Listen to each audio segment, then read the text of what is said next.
The stories of past courage can teach, they can offer hope, they can provide inspiration, but they cannot supply courage itself.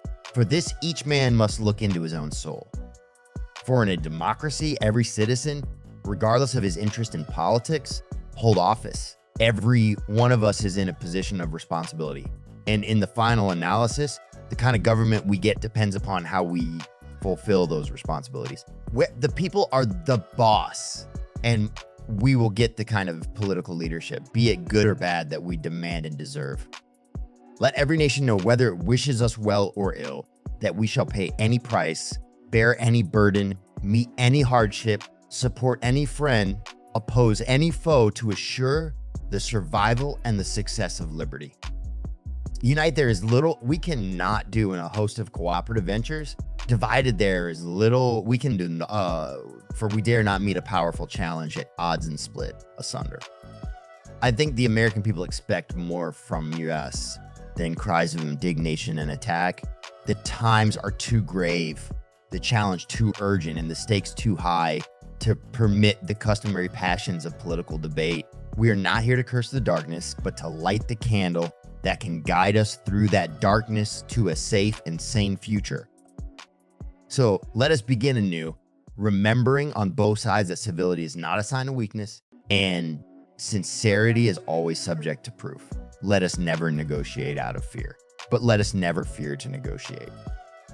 My fellow Americans, let us take that first step. Let us step back from the shadow of war and seek out the way of peace. And if that journey is 1,000 miles or even more, let history record that we in this land at this time took the first step. I have said that control of arms is a mission that we undertake, particularly for our children and our grandchildren, and that they have no lobby in Washington.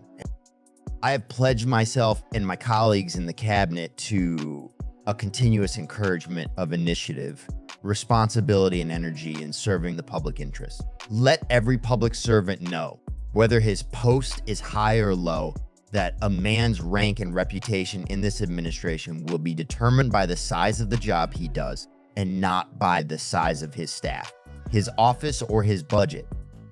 To further the appreciation of culture among all the people, to increase respect for the creative individual, to widen participation by all the processes and fulfillments of art. This is one of the fascinating challenges of these days. Too often in the past, we have thought of the artist as an idler and dilettante, and of the lover of arts as somehow sissy and effete. We have done both an injustice.